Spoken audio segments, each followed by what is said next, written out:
University of California Cooperative Extension and University of California Davis Veterinary Medicine is bringing to you a recording from their March 2023 webinar series. This series was co-hosted by University of California Cooperative Extension advisors Tracy Shore, Grace Wood-Mancy, Rebecca Ozeran, and specialist Dr. Gabby Meyer. Additional resources from this webinar and other cattle health videos can be found at ucanr/sites/rangelands/cattle health. This session is focused on bugging beef, internal parasites, with featured speakers Dr. Grace VanHoy with the UC Davis School of Veterinary Medicine and Dr. Heather Fritz with the California Animal Health and Food Safety Laboratory. And I wanted to thank the organizers for inviting Dr. Fritz and I. We are very passionate about these topics and are glad at the chance to be able to speak with you about these.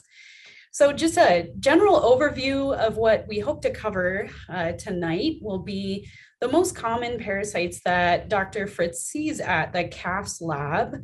And we're especially going to focus on the two biggest issues in California, worms and coccidia. And within both of those, we're going to discuss a little bit about their life cycle or important details about their life cycle, the seasonality we tend to see when these parasites are causing problems in California, the clinical signs you might see with these, and the age groups that tend to be affected. We'll also speak about some of the most common diagnostics we perform to try and detect these parasites when we send samples in. And then, of course, we're going to talk about management and deworming. And this can be pretty different between worms and coccidia. So we've kind of separated those big categories for you. So just a broad overview of parasites that we see in cattle in general. And these are specifically parasites that we see infecting the GI tract or their gut. So we have this big category of tapeworms, or cestodes is the sciencey word you might hear for that. And we do have a species called Monesia that infects cattle as well as small ruminants like sheep and goats. Doesn't generally cause as much of an issue as in some other species like dogs and cats and horses, but we certainly see it every once in a while. And then we have our big category, the nematodes, and this is what you might hear referred to as worms. This is a large category that includes a lot of different parasites. And the ones we worry about most in California specifically are the trichostrongyle group. And we'll talk about this a little bit more. But we can also see trichuris. Another name you might hear for that is whipworms. I just moved to California from Ohio, and we had a big whipworm problem in cattle and in sheep and goats, but it doesn't seem to be as much of an issue here. And then our third big category or big family of parasites that we see are the protozoa. And a couple different ones live in this group. One is Cryptosporidium, and that infects especially young calves quite often. We're not going to spend a lot of time on that today. The one we're going to spend the most time on today is Eimeria, which is a particular genus of coccidia. So most of the time you'll hear us refer to it as coccidia or coccidiosis, which is the disease that it causes in cattle. And we worry about these GI parasites because they do have direct damaging effects on the mucosa or the lining of the stomach and the intestines in cattle. And due to that issue, they can decrease their digestion and absorption of nutrients. And these parasites will actually cause a little bit of bleeding and protein loss at those sites that they're attaching in the lining of the stomach and intestines. And what that all means at the end of the day is that if we have an animal infected with lots of these, there's going to be some severe clinical signs. And there are some other indirect effects that these GI parasites have, things like modifying the immune system and perhaps the way cattle actually respond to vaccines and things like that. It can decrease their appetite, and eventually it's going to decrease their weight gains and fertility, which is what we're most worried about in our species. And so I'll hand it over to Dr. Fritz to talk about the most common parasites they see at the California Diagnostic Lab. Thank you, Grace. Hi.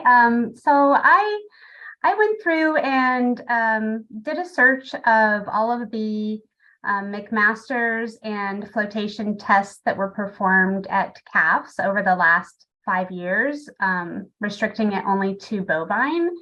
And you can see that for the McMaster's test that we had close to 2,500 tests performed in that time frame, and then for flotation more than 3,200. And quite a few of these, we had no parasite eggs detected, but what stands out is the number of samples that were positive for coccidia and then those trichostrongyles. And then the other parasites we did detect included Nematodyrus, which is actually a trichostrongyle, but it's one that we can identify to the genus level because it is morphologically distinct. So it's much bigger than the other trichostrongyle eggs. And then over that time period, you can see we only had a very small number of whipworm or trichuris that we detected, and even fewer tapeworm eggs for the Monesia. And you may notice that there are a few parasites that we detect on flotation, but we didn't ever detect on McMaster's. And I will touch on that a bit when we get to talking about the diagnostic tests. But flotation can be a better way of recovering some of the eggs that are a bit bigger or heavier. So it's really, McMaster's is probably best for trichostrongyle and coccidia type eggs. And then I just broke it down by the percentage for the total numbers in that time frame of each that we recovered, if anybody prefers to see the data presented graphically. But again, you can see that quite a few were no parasite eggs detected. And I think one reason for that is we do a lot of surveillance testing. And then we also have quite a few animals that come in with diarrhea for many other causes, viral or nutritional. So, okay. So at calves, the two tests that are most commonly requested are, as I mentioned, the fecal flotation and also the McMaster's. And the flotation is one that will give you a really good idea of what's in there, because it's a very sensitive assay. It effectively concentrates the eggs out of the sample. This picture over here is showing the process where a fecal sample is mixed with a high density salt solution or sugar solution in centrifuge. And what that effectively does is the eggs all float up out of the material and leaving the feces at the bottom. So it concentrates the eggs up onto the slide, and then we can visualize that under a microscope. So I think of the flotation as this is what we're using to see what all is in there, but it doesn't give us much information about the numbers that are present. And then for the McMaster's, this is a quantitative test that tells you then how much of the egg types are present in the feces, and it's calculated as eggs per gram of feces, so it's also known as the fecal egg count. The test that we use has a limit of detection of 50 eggs per gram, so if there are low numbers of eggs, we could miss them on the McMaster's. So that's one reason if you are trying to track even very low numbers, you might think about running a flotation with it. And as I mentioned, heavier eggs may not float up inside this chamber. So this is what the chamber looks like. And we count within these grid lines on both sides, in total all of the eggs that are detected. And here I'm showing a picture of a trichostrongyle egg in one of the chambers, and then a little tiny coccidia up here. And then for the McMaster's test, here, this is just a list of some of the different ways that that information might be applied. One is that it can help to estimate the parasite burden in an animal or a herd. And that information may help to direct treatment decisions, but it may also estimate the risk for pasture contamination with these various egg types. It can be used to screen new animals before they're being introduced into a herd. And then commonly it's used to monitor for drug efficacy. And this is done by establishing an egg count before treatment with a dewormer or an anticoccidial drug, and then 2 weeks later, repeat the McMaster's test to determine what the reduction in egg count was. And this helps to determine if the drug that was used was effective.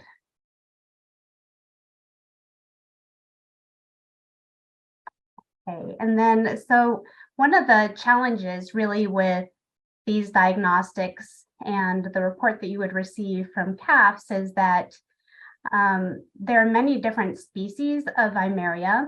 So just speaking to Eimeria specifically here, and because they can be so similar in their morphology, we don't try to distinguish them or identify them to the species level. So they would be reported as the number of coccidia present, but this is just an example of what a sample may look like, and you can see based on the different sizes that it's likely there are multiple different species present in the sample, and we know that may occur frequently in animals. But then only a few of the Eimeria species that infect cattle are actually pathogenic, and many of them are probably even commensals, meaning that they are living with the host without causing any disease. And then similar for trichostrongyl, we refer to them as trichostrongyls, but that is really referring to a family of parasites and the morphology of an egg type, but it doesn't tell us which genus of parasite this egg belongs to. And so there is also a lot of variability in the number of eggs that different nematodes shed.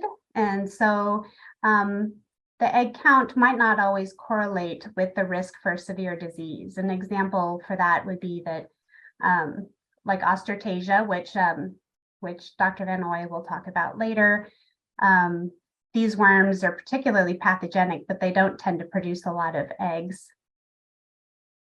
So they're great tests, but they do have some limitations.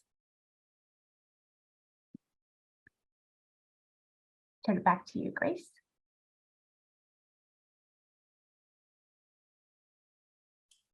All right, thank you, Dr. Fritz. So we're going to start by talking about the trichostrongyls, and we've mentioned a little bit about this, but I wanted to make it very clear that these eggs all look the same on a fecal. So we have to do some other tests to figure out who they are.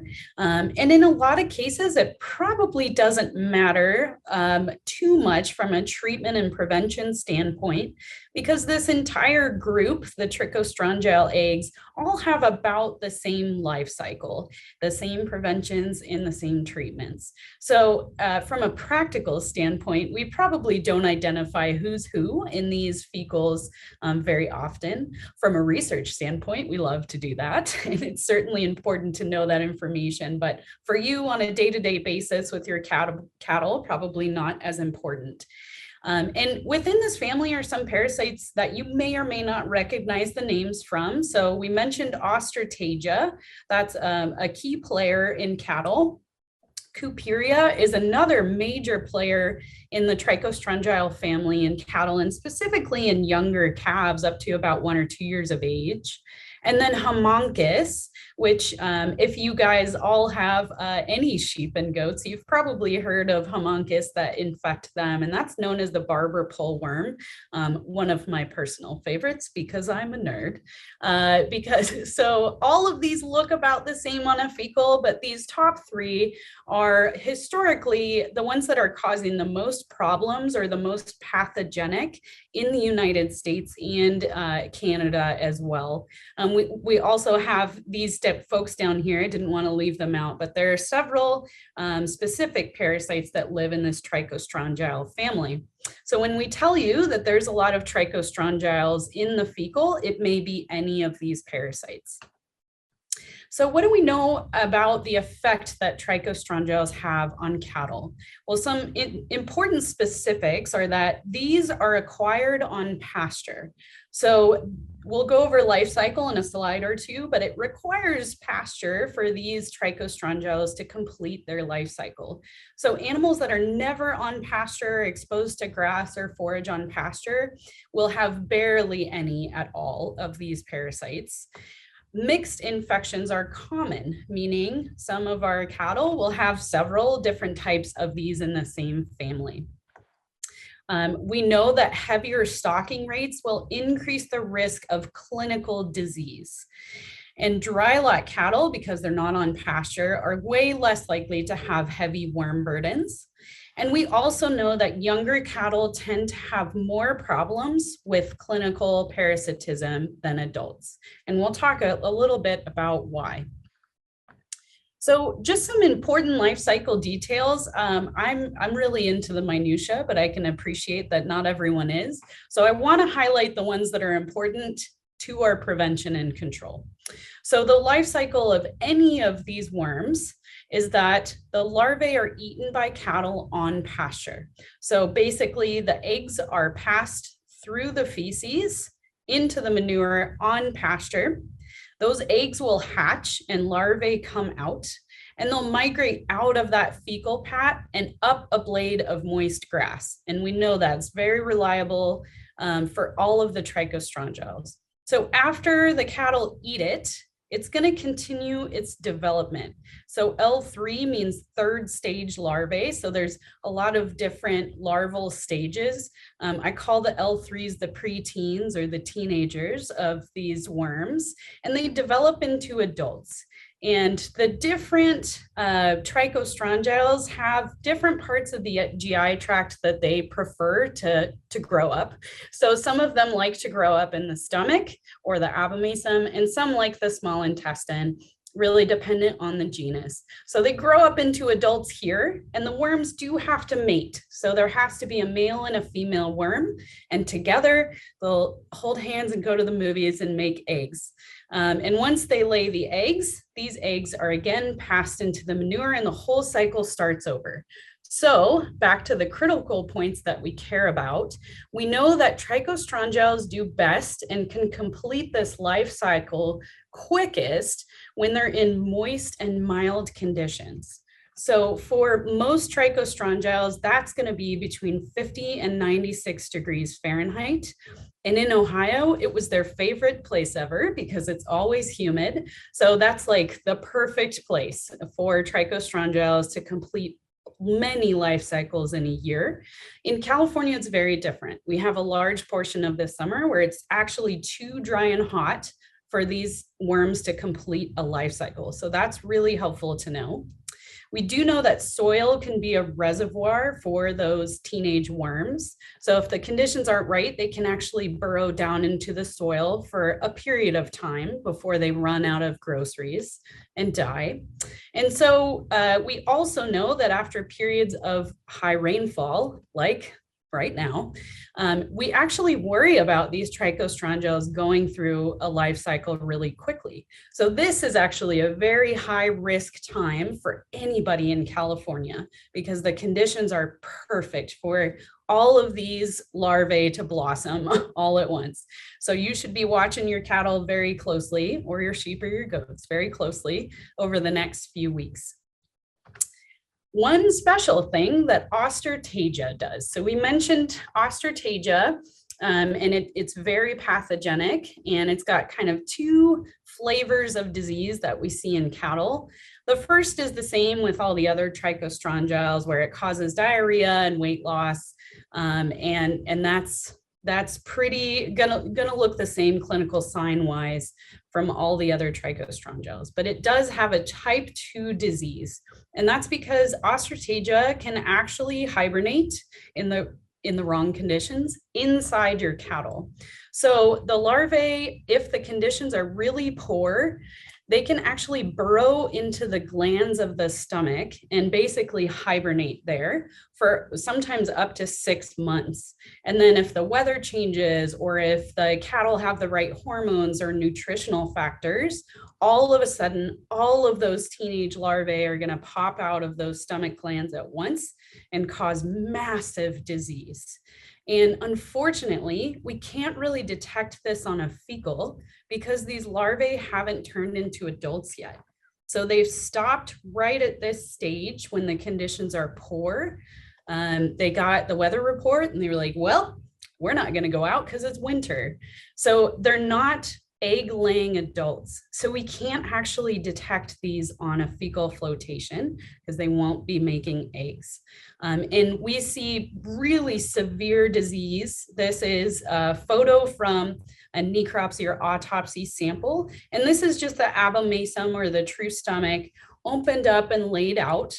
And I'll direct you to these little dots here. And these are basically damaged stomach glands from those larvae popping out. And this damage will persist over time, and they can't digest their food very well. And a lot of these animals, even if they survive that initial popping out of all the larvae, will die. They'll get really skinny and thin, even though they're eating tons, and look really crummy before they pass away. And that's special about Ostratagia. So what are the kinds of clinical signs we see? I like to tell people most of the cattle that you have will be in this subclinical category. So that means if you looked at the animal, it would be very difficult to tell that parasites were causing a problem.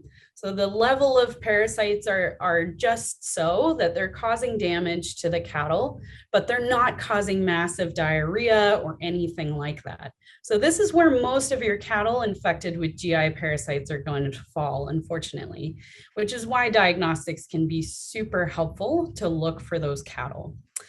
Uncommonly, we'll see clinical disease, and that would be things like watery diarrhea, really ill, thrifty looking cattle with poor hair coats. They may or may not have anemia based on the type of trichostrongyle they have, and they're certainly going to be losing body condition. But by far and large, we'll see these subclinical cattle most frequently. And unfortunately, these are the ones that cause you major economic deficits, because these are the cattle that will be skinnier when they get up to weight, when they go to the feedlot. They're going to have decreased rates of conception and fertility, and they may not be producing milk even in a mature cow that's otherwise doing okay for their calf. So these are the damaging ones. What do we know about seasonality, especially in California? We know that these worm burdens will peak during the spring.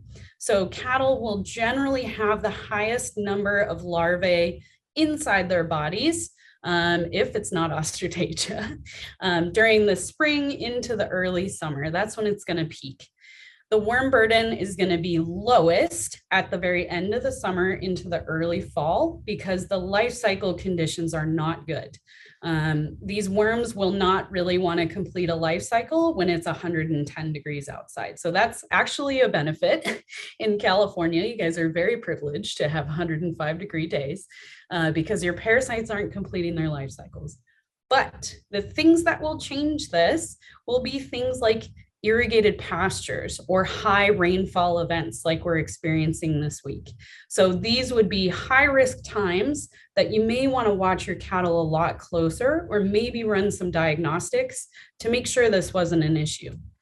And then, of course, we know that younger cattle are more likely to have more parasite problems than older cattle. And that has to do with acquired immunity. So calves are born without immunity to these parasites, and they need some time to build that immunity up. And by the time they become mature cattle, they actually have a pretty decent immunity as long as their nutrition is good and you generally have a fairly good herd management program. We also know, whether cattle are clinical or not, that cows will have a higher worm burden near calving. And that's because of a combination of a little bit of stress, putting a lot of energy into growing a fetus, and then also some hormones that will suppress the immune response to these worms. And this is really only important. It's probably not causing a major issue to the cow, but it's important because that cow will be pooping out a lot of eggs right next to her newborn baby that doesn't have immunity yet. So these are really good to keep in mind as you think about parasite management. And another point I like to make is that infection is not disease. So any grazing animal will have trichostrongyles. It does not mean that they're clinical, having diarrhea or any negative effects from it. And in fact, I get a lot of owners, especially small ruminant owners, that get a fecal result back and they say, oh my gosh, we need to deworm this animal. It's got 10 eggs on it. And I kind of laugh. Because that's great. And of course, we always interpret this. If they're having any clinical signs, we'll treat them. But just because we find trichostrongyl eggs does not mean we need to treat it. We'll have to use some other clues to decide whether or not to treat it. So some practical management considerations. Parasite levels will not be the same on all pastures or in all cattle. We all live in different climate zones, especially in California. There are many different situations, climate zones, temperature zones, and grazing management that happens in California. And unfortunately, our parasite management plans do need to be tailored to the specific farm. And this is where a partnership between your extension office, your veterinarian, and a really nerdy parasitologist come in handy. And we can tailor these plans, not usually an issue, but it does require kind of a team approach.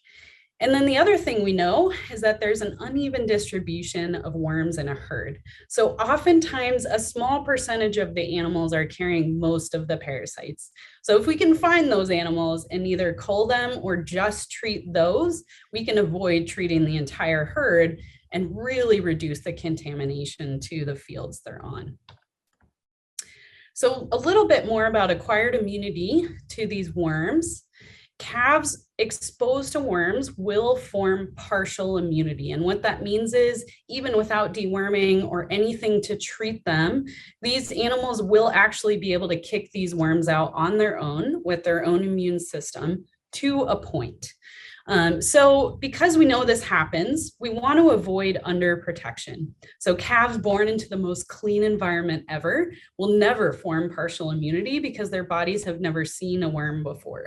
So we actually do want them to be exposed to a low level of these parasites, especially when they're young, because they'll start building that immunity up. But we also don't want to tip the scales in the other direction. So we don't want these cows to calve and these calves to drop onto a ground that's like full of a mattress full of parasite larvae. So we kind of want that nice balance in between. We also know that the composition of eggs changes over time. So what that means is a lot of these animals will have mixed infections with Haemonchus, with Ostratagia, with Trichostrongylis, all at the same time. But their immunity develops differently to each one. So their immunity to Ostratagia or against Ostratagia is probably the slowest. So a lot of our older cattle will have the highest percentage of their eggs be Ostratagia. And then, of course, just like anything having to do with the immune system, this is always affected by genetics. It's affected by sex, age, and nutritional status. So, a cattle herd on a high plane of nutrition is going to have an excellent opportunity to have good immunity against parasites. So how does this come into play when we have feedlot cattle? This is inherently a very different situation than cattle on pasture. And at the end of the day, we know treatment at arrival is cost effective. And here's why. We have a lot of risks pre-feedlot that we can't control. So we don't know oftentimes the extensive background of these calves. We don't know their worm burden when they come onto the feedlot. And most of the time, stocker cattle have been on pasture, so they've been exposed to worms. And we know once they get to the feedlot, their level of infection actually decreases through the feeding period because they're not on pasture. They're not getting reinfected with parasites. So what they come in with is oftentimes the only problem. But we also know that their response to vaccination is really crummy if they have a lot of worms. And they're more susceptible to things like respiratory disease, and they're going to take longer to finish. So at the end of the day, treatment at arrival is cost effective for feedlot cattle. a lot of times people choose to use pour-ons. These are really easy to use, especially when you're running them through the chutes. But unfortunately, we're seeing an increased percent of parasites that are resistant to pour-ons in GI parasites. So this will be inherently different from external parasites, which you'll talk about at your next webinar. But if you're trying to target GI parasites, we try to avoid pour-ons as a treatment. And we often recommend using an oral bolus, as crummy as that sounds from a management standpoint. I know it's a lot more work. But using gels, pastes, or drenches will be way more effective for GI parasites, and especially in the long term, protecting against drug resistance. So what about a cow-calf operation? So we know mature cows may or may not require deworming depending on their level of immunity. But we also know that their resilience against parasites decreases around calving. So right around calving would be the perfect time to deworm these cattle. We also know that in general, bulls are more susceptible to GI parasites. They're not as good at fighting them off as the mature cows. So we generally recommend to treat bulls twice a year in the spring and fall. And then as far as the beef yearlings go, treating on a seasonal basis in the spring and fall until they're mature can be very helpful. And if they're backgrounded on a dry lot, again, dry lots are safe places against parasites. So a one initial treatment will usually be sufficient. For calves in the cow-calf operations, we can begin treating them around 3 to 4 months of age, but knowing that we do want them exposed to low levels because that will help as well against parasites. So I wanted to put this up here. This is basically just a review of everything I just said in table format, because I know everybody learns a little bit differently. And again, anytime we're trying to give guidelines for deworming, this is highly dependent on climate zones and the individual management on your herd. So for the few people that answered they never deworm their beef herds, they may never have to, depending on where they are and their other management. So of course, always take that into account. So now that we've talked about all of this, what are we going to do about management and deworming against trichostrongyles? So I'd like to introduce this concept of integrated parasite management. I've alluded to it a couple times already. And as you can tell, I'm a big fan of this. But deworming as just a single prong approach to GI parasites in cattle, not acceptable anymore. So we need to, and many of you are probably already doing a lot of these things, but we need to think of parasite management as having a multi-prong approach. Doing a little bit of each of these things is going to make a huge difference. And in the long run, decrease your dewormer use, which is going to help slow the progress of drug resistance, but B, and maybe more importantly, from a practical standpoint, is going to save you a lot of time and money.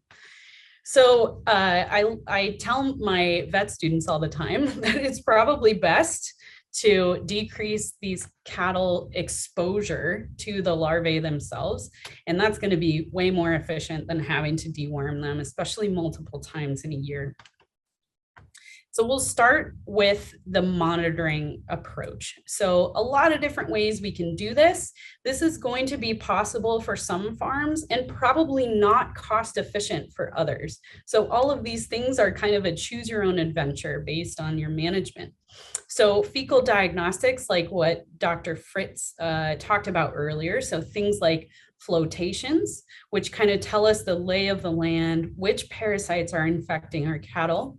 And then more specific quantitative tests actually telling us the eggs per gram of these parasites that are infecting our cattle. This can be really helpful for treatment and management decision-making. If you're running cattle, you can also do body condition scoring, and this can help you make treatment decisions while you're running things through the chute if you're doing other things as well. We can use things like weight gains and average daily gains if you're doing that. And then I always recommend increasing any kind of monitoring or surveillance during high risk periods. So just like I talked about earlier, right now, in the next few weeks, is going to be a very high risk period for California with respect to GI parasites. This is the perfect weather for them to all go crazy. So, increase your surveillance and monitoring over your cattle during this time. And then animals die, or we send them to slaughter and they're still full of really good information. So doing things like necropsies on deads and trying to see whether they actually had a parasite problem, or getting information back from the slaughterhouse once they send them to say, yeah, I mean, they made it, but a lot of them had signs of Ostratagia type 2 disease, which you could see on the slaughter floor. So that can be really helpful feedback from the slaughter process. The next prong, of course, is strategic deworming. We have to do this. We can't always just manage our way out of parasites. Occasionally, we do need to deworm them. But it's important to remember a few things. One, I only recommend treating clinical animals because infection is not disease.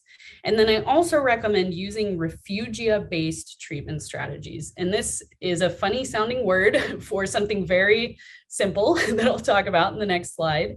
And then periodically evaluating drug efficacy, making sure that the drugs we're using are actually doing something, because in a lot of cases, in a lot of parts of the United States, they're not doing anything anymore.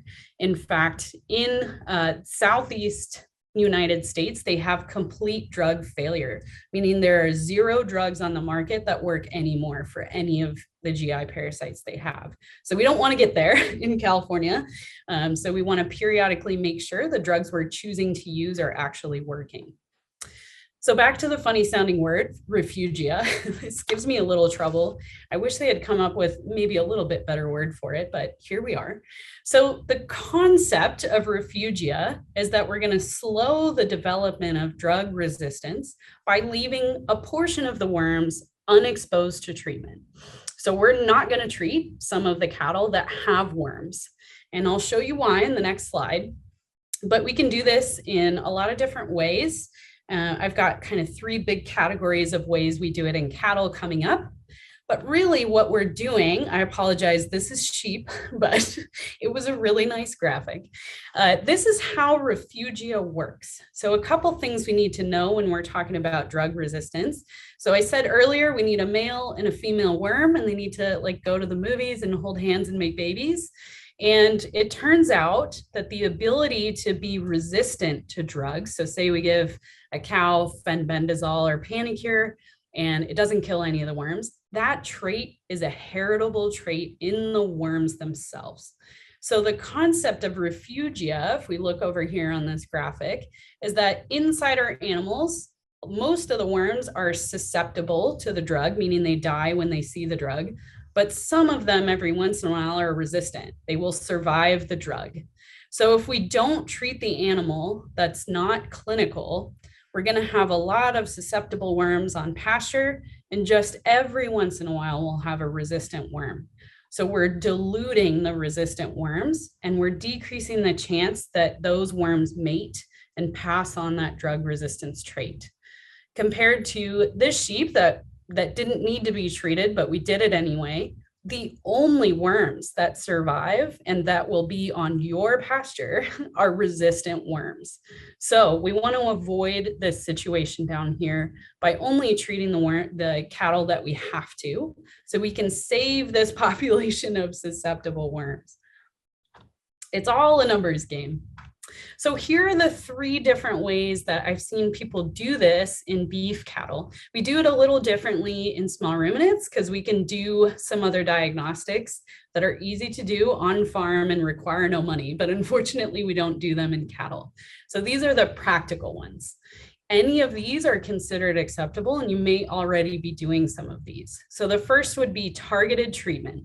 So you treat the entire group of animals, but you only do it based on risk assessment of severity. So a good example of this would be, we have a really high risk period of time in California right now. And if you dewormed the entire group of cattle on the pasture, 2 or 3 weeks from now. That would be a targeted treatment based on this high rainfall event and the likelihood that those animals will have a lot of parasites. The next one is targeted selective. So we're running the whole group through and looking at the group based on objective data. So things like average daily gain or some blood tests that we run, or very, very infrequently when we run fecal floats on each animal. So this is not super practical for most people. And I would say this last one is the most practical and may give the most benefit and save you the most money. So selective non-treatment. So we're running all the cattle through. They look amazing. Their body condition is good. Their hair coat is good. They don't have diarrhea. We let them go without a dewormer because they're not going to benefit. So we're going to withhold treatment on the animals that are really not going to benefit from it. Because if you deworm a really nice looking cow, it's really not going to save you money in the end. So the benefit of that is not very good. But the benefit of deworming a skinny animal with some diarrhea might be very good. So selective non-treatment is probably the easiest way for you to participate in these refugia-based strategies. I want to make a point that suppressive and rotational deworming is no longer acceptable. So what do these mean? Suppressive deworming means we're deworming everybody all the time, the entire group all the time, so that we hope to get 0 parasites. This was highly acceptable when things like ivermectin first came on the market in the 80s.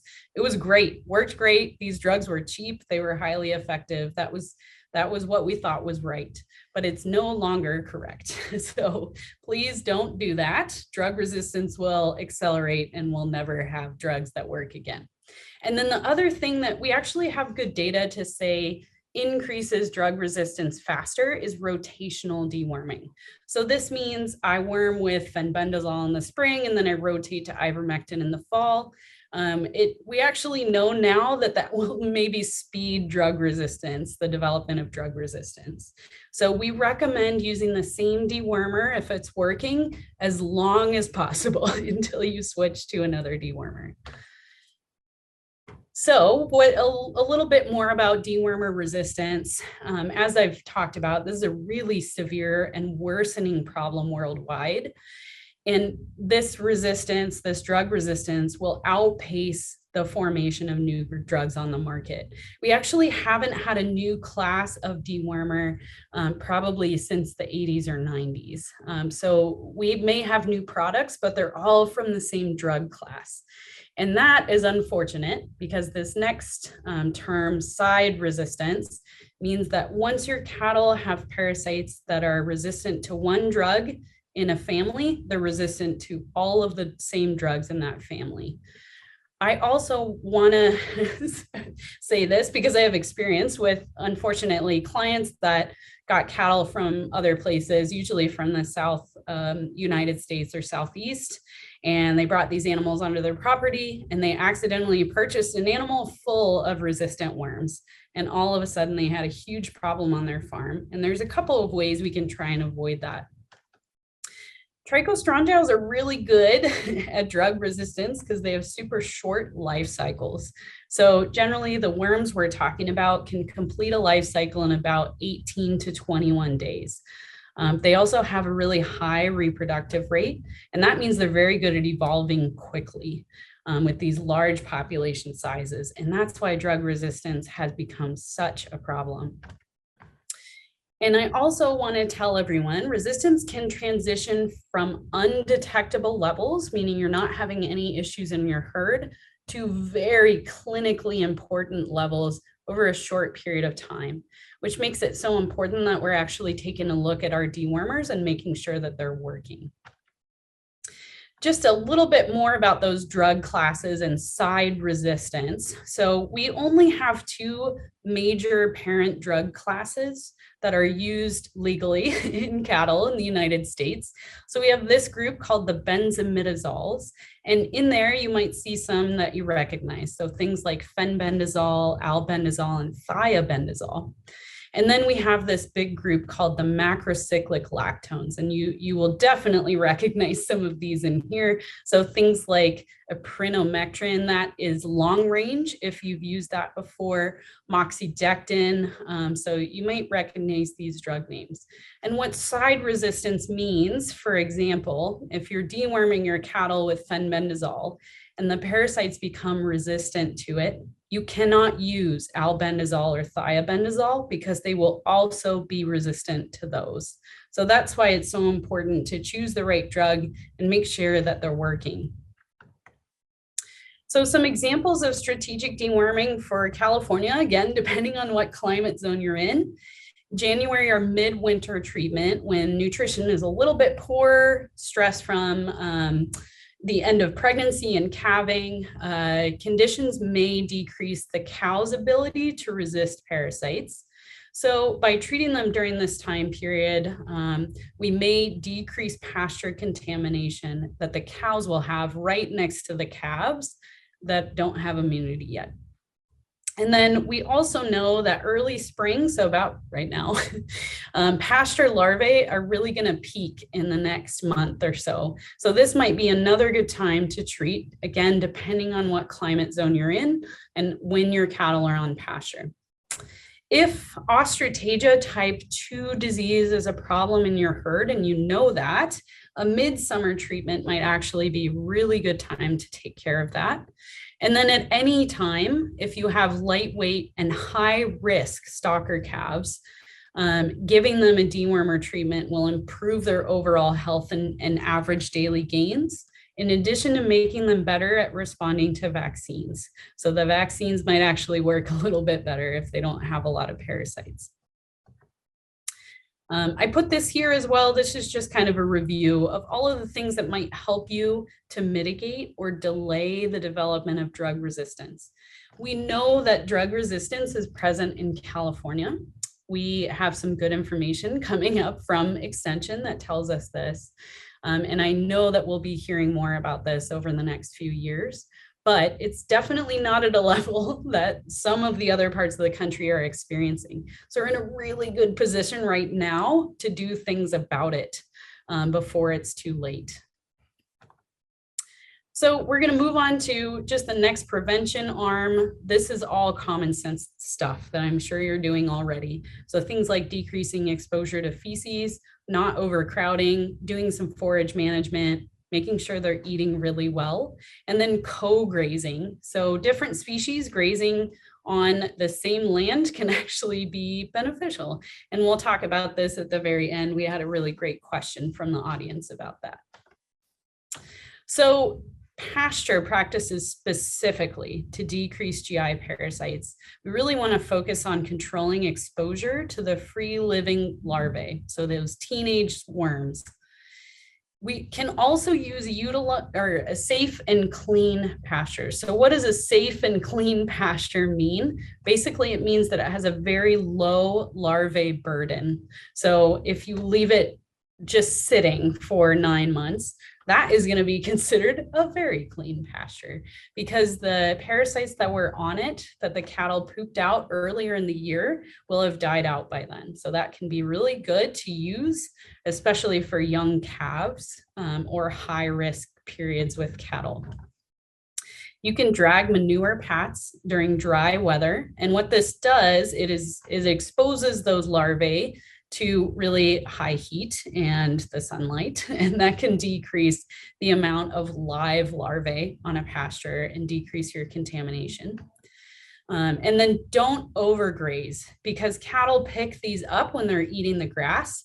And these larvae, the teenage larvae, actually can't climb very high. They're afraid of heights. So we know that most larvae are going to be found 4 inches or lower. So the closer that these cattle are eating to the ground, the more larvae they're picking up. And then for really high risk pastures that have a lot of contamination, instead using that for haylage can be a good way to still use the land, but avoid these high contamination environments.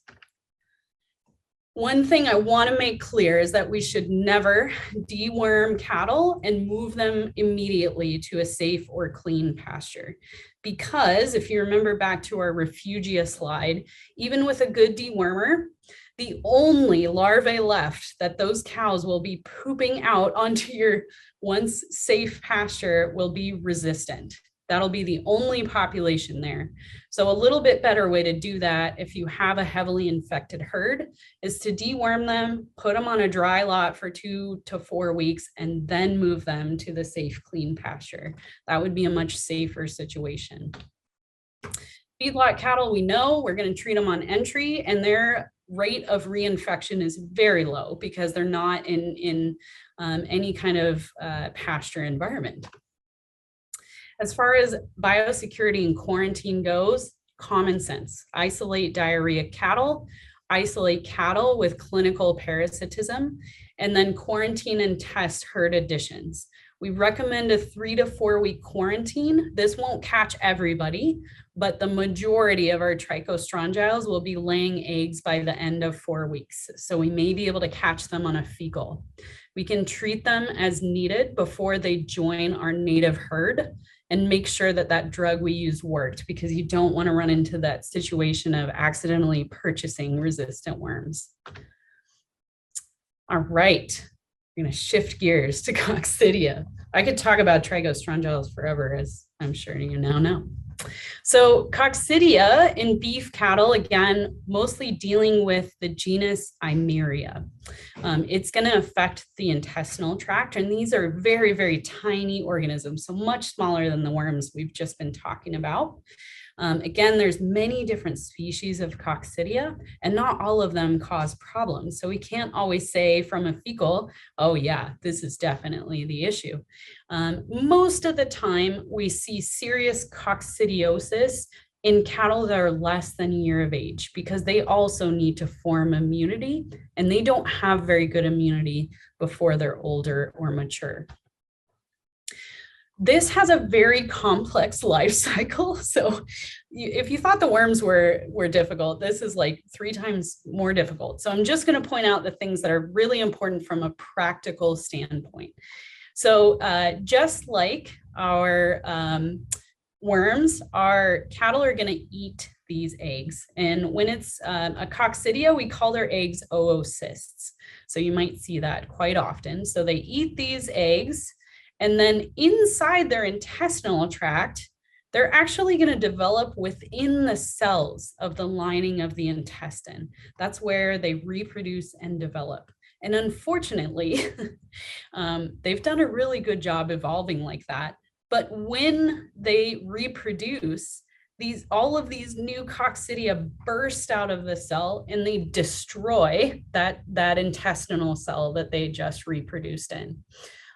So at the end of the day, once those new oocysts have come out, they're going to be passed in the feces, just like worms, but they do need some time to develop in the environment. So when these eggs make it out into the environment, they do need to marinate a little bit before they become infectious to other animals. So they're very, very hardy, these oocysts, and they last a very long time in the environment. They're very difficult to kill.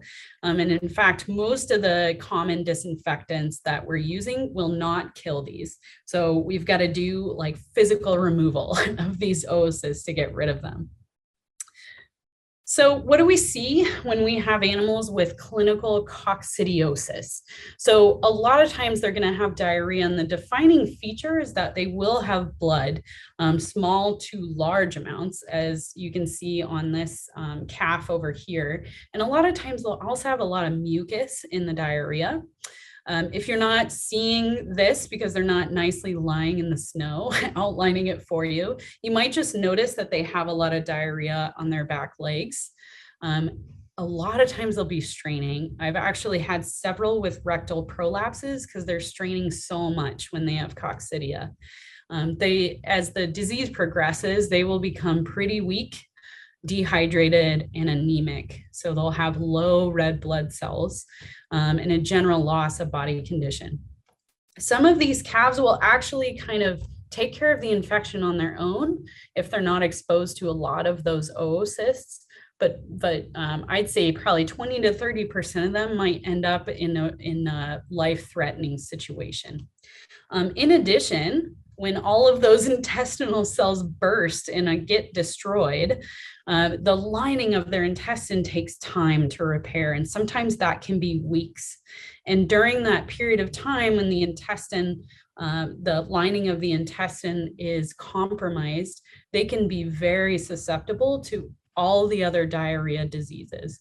So sometimes coccidia is the first thing that kind of sets off a chain of reactions.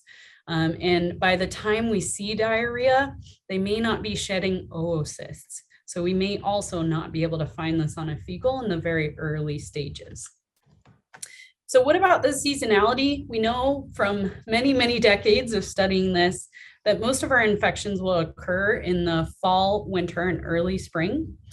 It's going to most frequently occur in cattle that are less than a year of age, and it's going to have an increased incidence when they're stressed. So times like weaning, castration, sudden feed changes, especially in the cold weather, feedlots where they're really built up and the groups are intermingled for the first time. There's a lot of social stress and may not be enough bunk space.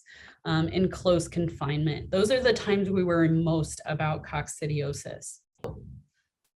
What do we know about practical management with coccidiosis? So we do know that if we have good management overall and we can promptly diagnose these animals, we can actually avoid most clinical coccidia cases. Prevention is based on, just like the worms, controlling the intake by young animals. So just like worms, we need them to see coccidia, but we want them to see it in low levels because we want their immune system to recognize that and build up immunity over time. So some exposure is beneficial, but we don't want to flood them with coccidia. So as far as disinfection goes, like I said, there's not a lot of things we can do to disinfect from a coccidia case. So really impractical things like extreme dryness or direct UV light for many hours can help kill these oocysts. And sometimes bleach, but as you may or may not know, bleach really only works if there's no other organic material present. And that's not super practical for most of us that deal with livestock. So these are not super practical. They're great in the summer in California because we might hit those last two very well. But that's not usually when we see coccidia problems. So it's going to be difficult to manage that in the winter.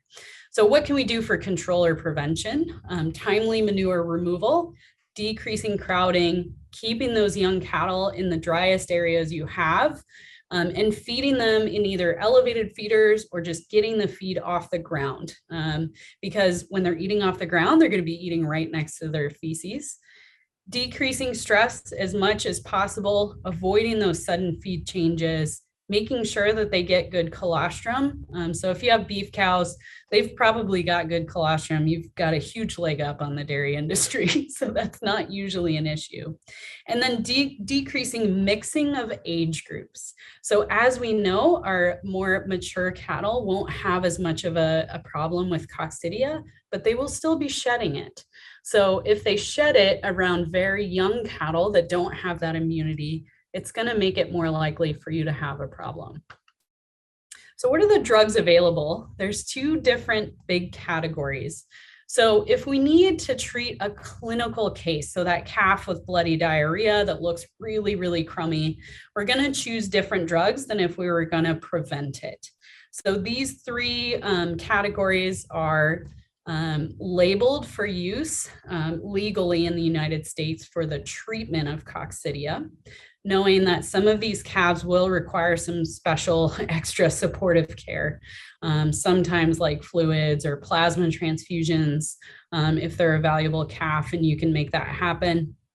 But when we want to prevent it, we've got some good options. So things like monensin or lasalicid might be products that you've seen before. And the important part about preventatives for coccidia is that these must be administered for a very long period of time for them to be effective. So read the label whenever you choose one, but to prevent coccidia, we do need to feed these for quite some time. All right, so that kind of wraps up our main portion, and I wanted to go over, we had a couple really good questions, and then I'll take a look at the Q&A. So the first question was, what's the best time to deworm cattle in California? So if I haven't already beaten that dead horse, it's very dependent on management and pasture use, as well as climate zone in California. So again, making a parasite management program can be a really good opportunity for you to partner with your vet, an extension specialist, and some really nerdy parasitologists like Dr. Fritz and I. I'm very happy to partner in making a tailored approach with the whole team. I think that can be really helpful. So another good question we got was ivermectin pour-on. Should we be using this alone or in combo? So like mentioned before, ivermectin pour-on for GI parasites, we try to stay away from that in respect to GI parasites. We certainly choose it quite often to treat external parasites, and you'll probably hear more about that in the next webinar. But we can also use these in combo. So if we're treating for both external and internal, we can obviously use this in a combo. And we have some really good research that shows using combinations of different big parent drug classes. So for example, using fenbendazole with ivermectin can actually slow the development of drug resistance on a farm. So it seems a little counterintuitive, but I saw the numbers and I've been convinced this is a really good option. And we're in a good spot in California again, because our drug resistance problem isn't out of control yet. So now is the time to really make a difference. When we use combinations, of course, we need to look at withdrawal times for meat and milk. And the withdrawal time that we choose is always the longest one for both of the drugs we're using. And we need to make sure that we're administering the drugs at the label dose. So that can be something you can talk to your vet about as well. Another good question, what about deworming between November and February? And this was the case 20 years ago, but have things changed? So again, I think you guys will talk about this a little bit more in the external parasites webinar. But really our concern, the reason that came about, that recommendation, was because this is in California, the times when warbles or botfly larvae will be migrating through the tissue of the cow.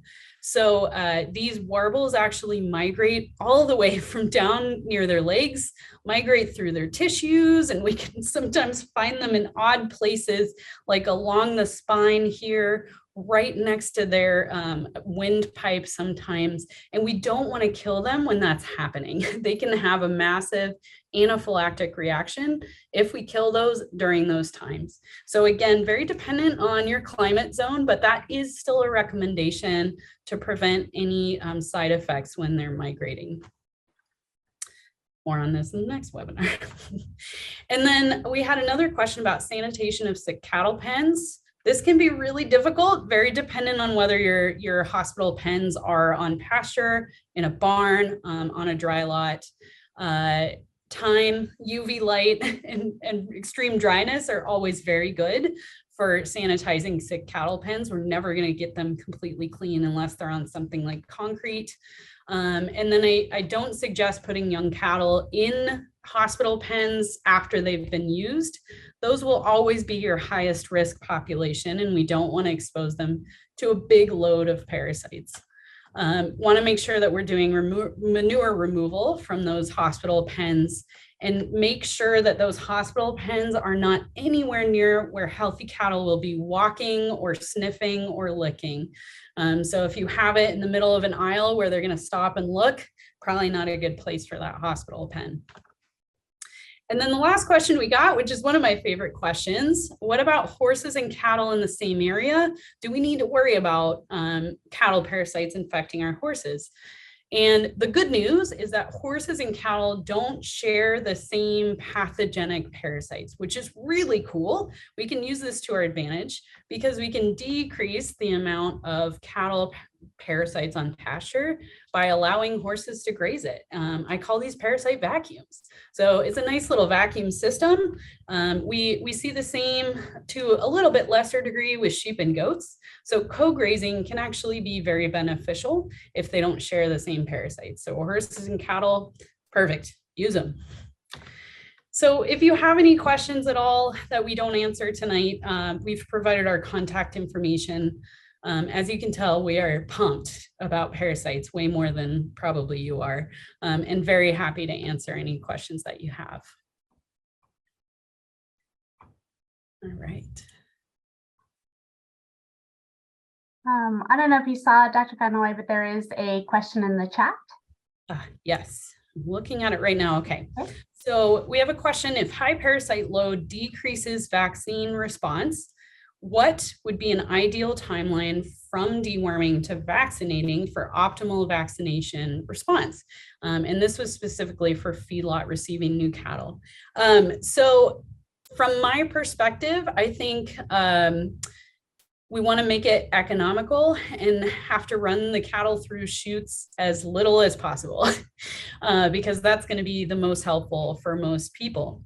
So from an ideal standpoint, I would say deworm your cattle and then vaccinate them within a week. But even deworming with an effective dewormer can decrease your parasite load within a few days. So I think doing it at the same time, if you're not going to be able, from a practical standpoint, to run them through multiple times, would be acceptable as well. Hopefully that answered that. All right. And then we had a question, how can we target osteotagia when type 2 is the case, which is the burrowed gland into the stomach glands. So osteotagia is type 2 disease. Those larvae, as we know from their life cycle, the answer is always in the life cycle. Those larvae will be starting to burrow into those gastric glands at the very end of the fall or early winter when it starts getting cold. So I tell people the best time to deworm will be right at the end of fall, like mid to late fall, because we can kill all of those before they start burrowing. And then in the spring, when the conditions are good, we have way less that are going to be popping out at that time.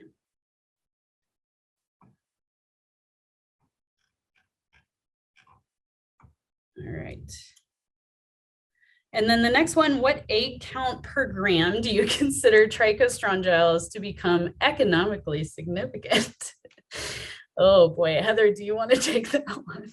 Oh gosh, well, I think it depends on what reference you are using to make that assessment. I think higher eggs per gram are more often associated with disease and diarrhea.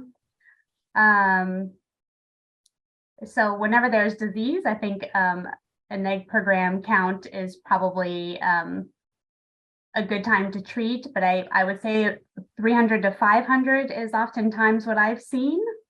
Does that align with what your experience is, Dr. VanHoy? Agreed. And remember, I work in the hospital. I call myself an inside large animal vet. So often the cases I'm seeing have a lot of different problems. And no matter what their fecal egg count is, I'm treating them because I know parasites might be part of the problem. So I would say the best thing to do if you're trying to make a treatment threshold would be to talk to your veterinarian that you coordinate with that is going to be sending in the diagnostics because they'll be able to interpret well for you because you know you may have cattle with an egg count of 500 that look amazing. So the ones I see I just treat because they have many problems. So again, partnership with vet to try and make those treatment thresholds. are good. And if you're able to do fecal egg counts, building those up over the years, super helpful, because I have a lot of sheep and goat clients that do those regularly throughout the year, and they actually graph it out, and they actually define their high risk periods. So over 3 years of data, you may not even have to run those fecal egg counts anymore, because like, oh, February is our really heavy time, so we'll just decide to deworm during that time. So if you're able, from an economic standpoint, to do fecal egg counts, they can be really powerful information to figuring out your own high risk periods. Yeah. All right.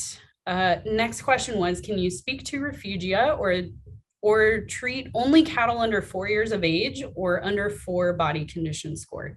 So I think this is really great. Another example of why it's so important for each farm to have its own treatment thresholds.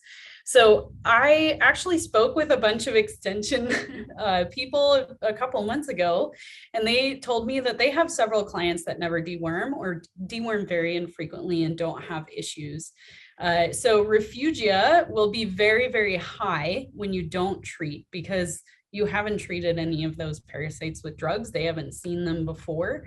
The higher you can get your refugia, the better position you'll be in. I also think using body condition score is super powerful information with little financial input. So if you're running cattle through the chute and regularly doing body condition scoring, I've got several clients that just use that to decide whether they're going to deworm or not.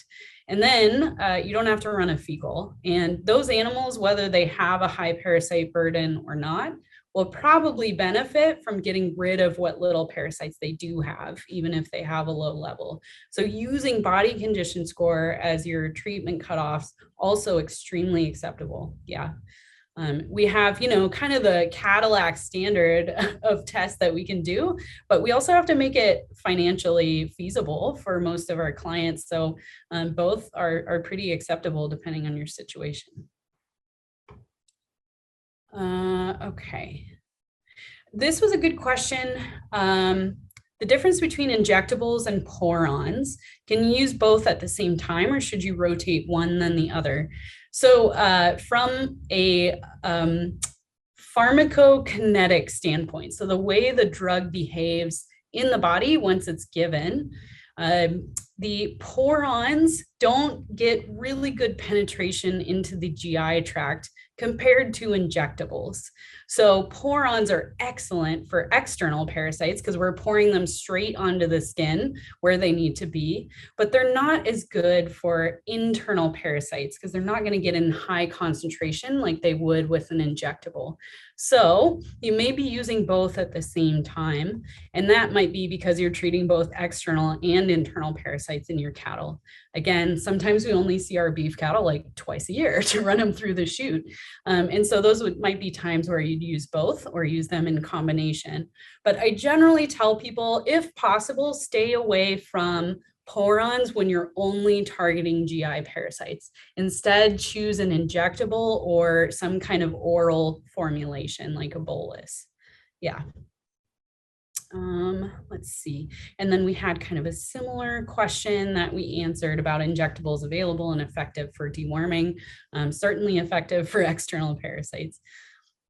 And then Jen had a question: what egg count per gram do you consider trichostrongyles to become economically significant? So very similar question, very dependent on your situation, but around 300 to 500 eggs per gram for trichostrongyles might be an appropriate time to treat. Yeah. And then Justin, yes, a question about flukes. Oh, we skipped one, Dr. VanHoy. Joanna had about the zoonotic potential. Yes. Do you want to take that one, Dr. Fritz? I would love to. I really love coccidia.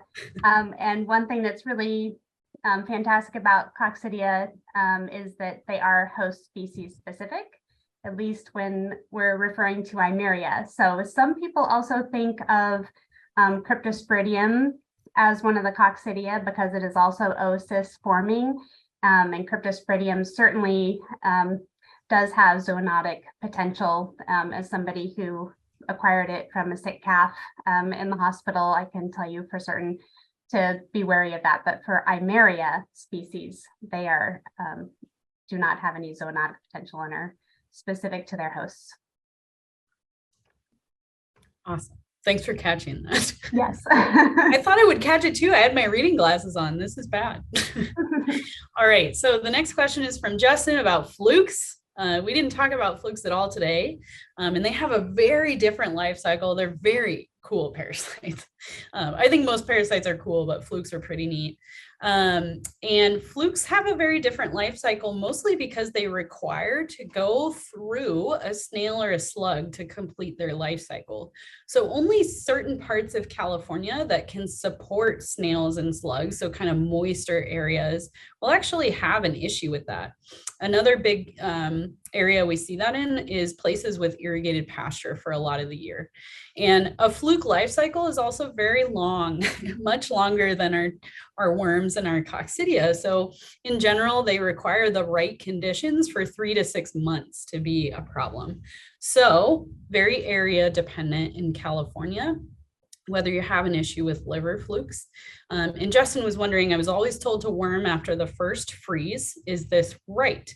And so basically, cattle generally see a form of flukes that happen chronically over a few months, though they won't get sick for quite some time after they're infected.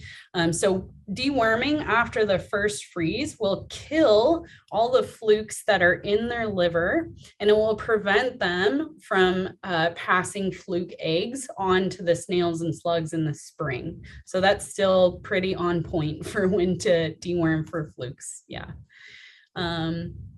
Great. And then Mia was wondering if checking for overall cattle infestations, what percentage of the herd would you check? This is an excellent question.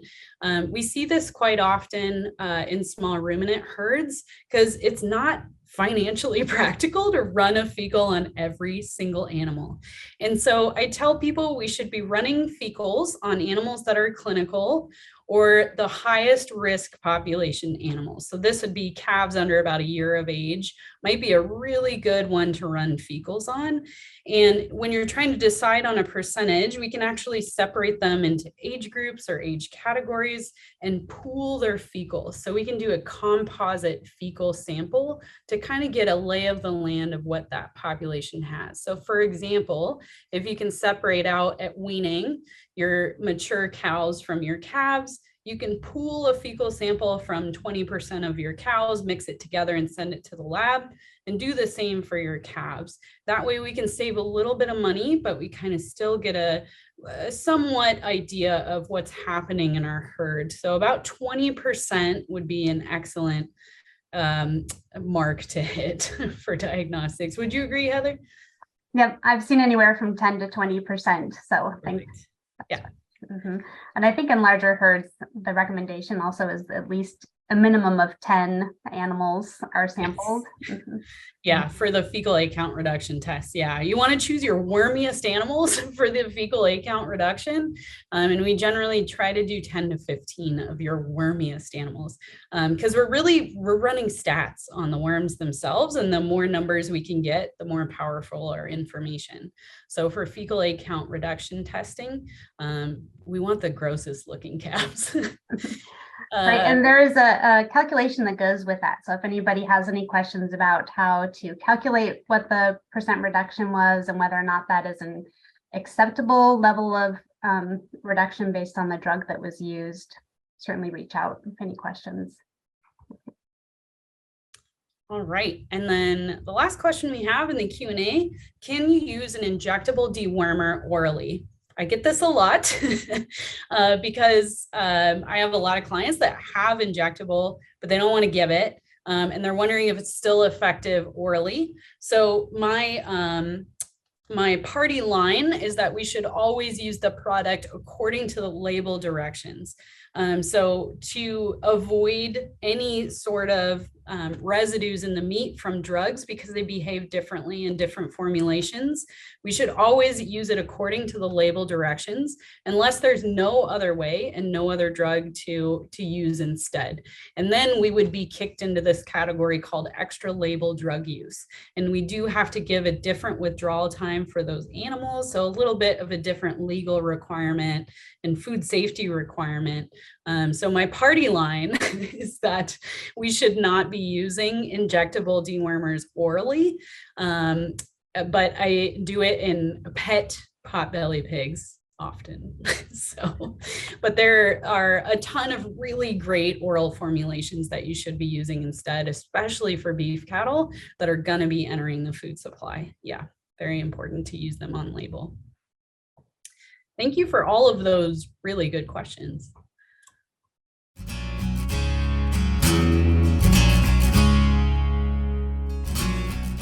Thank you to Dr. VanHoy and Dr. Fritz for sharing your knowledge on identification, treatment, and prevention of internal cattle parasites.